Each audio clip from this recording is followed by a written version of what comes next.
Welcome to the Longbox Paradox, episode 32.5. I'm Dan, and going to be going over the Diamond Preview shipping this week list for 7/24/19.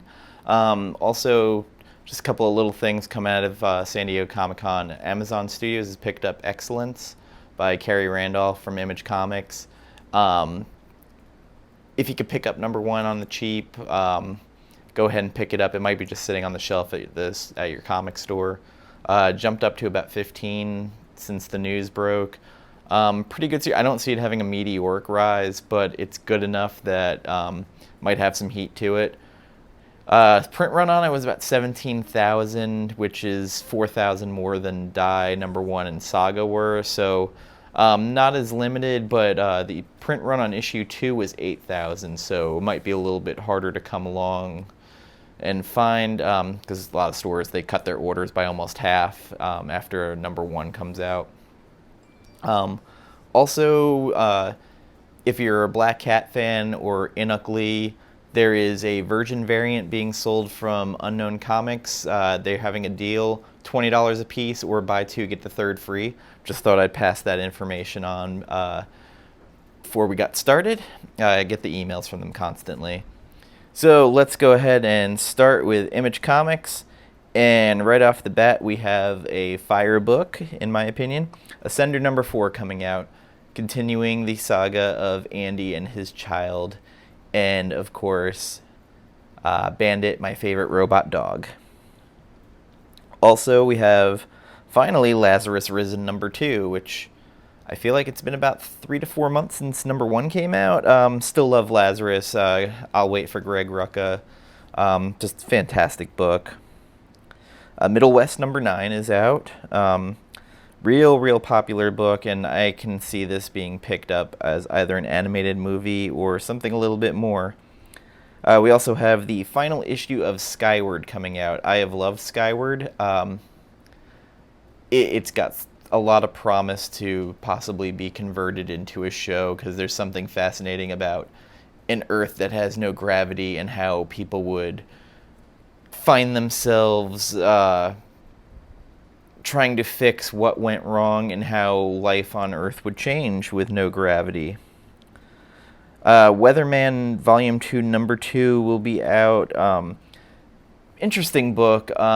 I'm not over the moon with it, but it's still just interesting enough.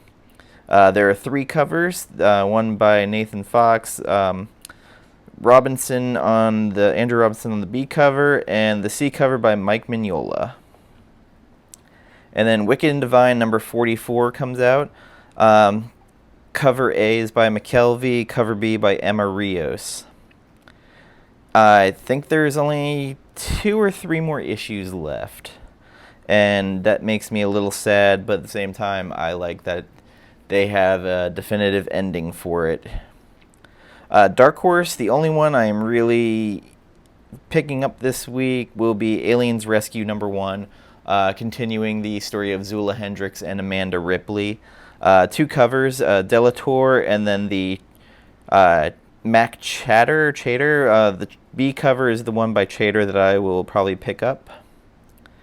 Also, not a whole lot from IDW that I'm really digging.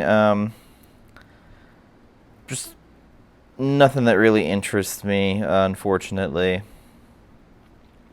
DC Comics, just going to warn you ahead of time, it's a lot of Year the Villain and a lot of the stock card cover variants. So this one, Action Comics 1013, it has a Frank Quietly Lex Luthor cover.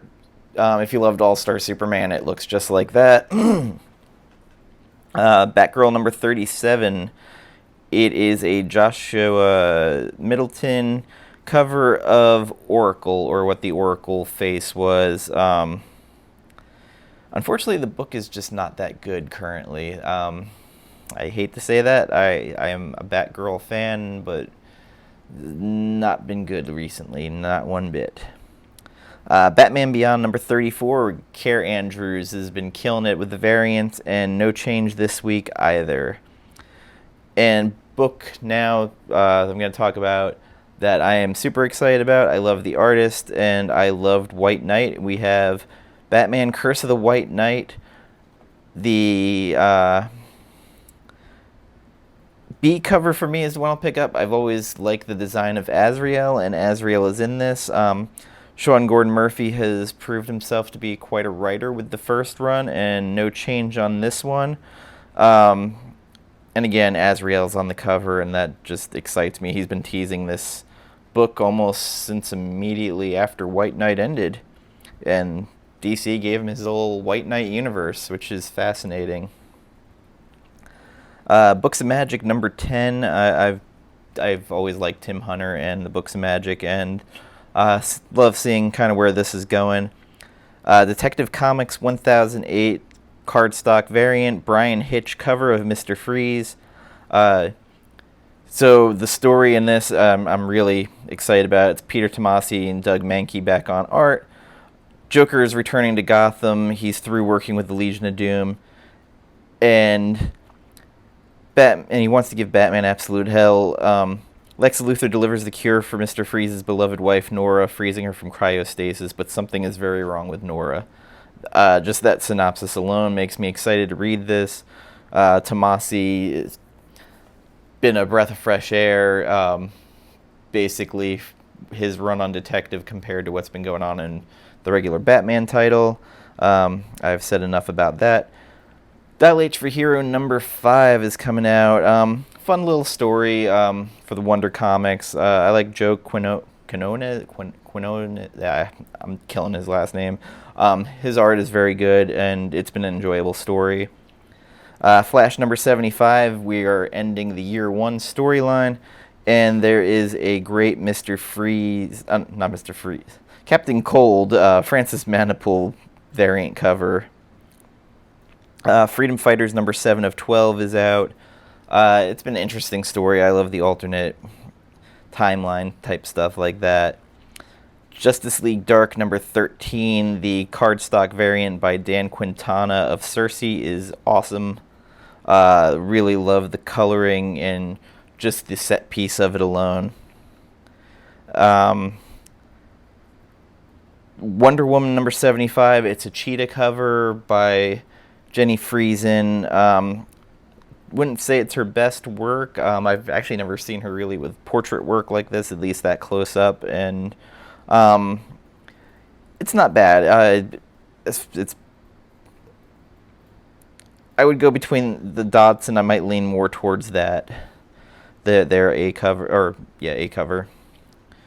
Marvel Comics this week, we have Age of Conan Bellet. Number 5 of 5. I've been picking up mainly for the Sana Takeda covers because I love her art. Story's been okay, not fantastic. We have Amazing Spider-Man number 26. If you were a fan of the Deadly Foes of Spider-Man, written by Nick Spencer with Steve Lieber, all of them are in this. Well, not Steve Lieber, but the Deadly Foes are in this. Just looking at the cover alone makes me laugh and want to pick it up. Doctor Strange number 16. We're continuing this little Galactus storyline in there. Been decent. We also have Fearless number 1 of 3. This is the girl power book you've been looking for. It's all female writers, artists, and characters. And the Jenny Friesen B cover connecting variant is actually pretty great. Guardians of the Galaxy number 7. Something weird's going on with this book because it's sold out at Diamond already, and Midtown's already limiting it to 1 per customer. I haven't seen any spoilers on what's happening or why this is happening, but just keep in mind this is going to be in short supply. Not sure what exactly is going on, but it's this Death of Rocket storyline. There is a Carnageized B variant by Giuseppe Camuncoli. We also have the History of the Marvel Universe. The A cover by Steve McNiven is the one I'd be going with. And here's you pick your poison book. House of X number 1 is coming out. And there is 3, 4, 5, 6, 7 different variants to go with. I think I'm going to go with the Mark Brooks connecting variant, but there's a lot of choices here. I'm sure the Scotty Young variant will sell well because they usually do. I'm just excited just for the fact of seeing what Hickman's going to do with this book. He's been teasing and teasing and teasing, the status quo changing. Powers of X might be more towards my wheelhouse, just from seeing the cover for it, or the sneak art with the girl with magic sword, Colossus's armor. No idea what she is. She looks like Moonstar, though. Magnificent Miss Marvel #5, they're teasing a new costume. Marvel Tales Hulk #1 has a Jen Bartel cover, and I would say it's not exactly her best work, but probably pick it up anyway. Marvel's Epilogue #1, the first new Marvel storyline in 25 years. Real curious. I know this focuses on the Dark Phoenix and recreates the scene from the first appearance of the Phoenix Force and the Attack of the Sentinels. There is a Ron Lim variant for it, and also a Scotty Young variant.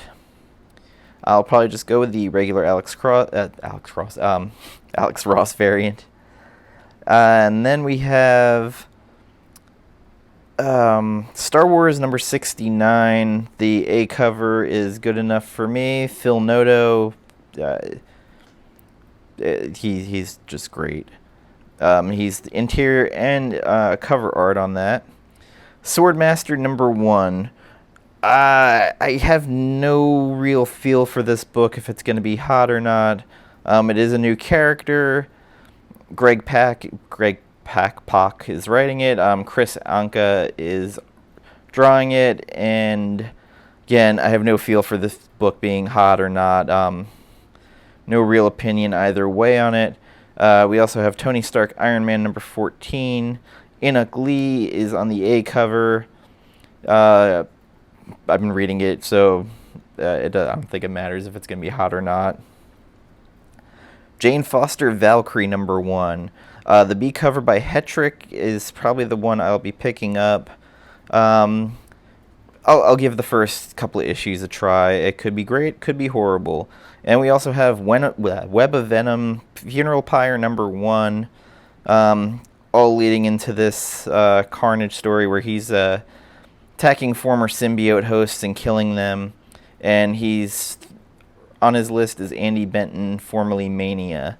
Written by Cullen Bunn, with art by Alberto Jimenez Albuquerque, cover art by Declan Shalvey. I believe all these are going to be leading into the Absolute Carnage storyline that's happening. I kind of disinvolve myself with all the symbiotes because it just gets a little nutty. There's also X-Men 137 Facsimile Edition, The Death of Jean Grey. Dynamite Comics, a lot of Red Sonja, Warlord of Mars, the usual fare. Boom Studios, Mighty Morphin Power Rangers, people love that. I never really into Power Rangers, it just wasn't my thing. I was too old by then. And for the indies coming out, the one that really kind of caught my attention, because I like the first one, plus has a wonderful Stephanie Hans cover, is Psylords #2. And that would be cover C on that one. And I think that was pretty much it on that. Not a whole lot. Again, keep looking for news out of San Diego Comic-Con. I imagine after they announce their Phase 4, today being Saturday the 20th, you're going to start seeing the market heat up on Bronze Age issues. We'll start seeing what their plan is. If they're going to have villains announced, you'll see some heat on that. So sometime after about 8 or 9 o'clock tonight, Eastern time, you'll start seeing stuff on Twitter, and then you're going to see eBay explode because that's what happens. Anyway, I just want to Thank you for joining me, and happy hunting this Wednesday. Get your lists ready, and like I said, Guardians of the Galaxy #7. Keep your eye out for that because, or any news about that, because I got a feeling that's going to be a hard one to find on Wednesday. Take care, everybody. Good night.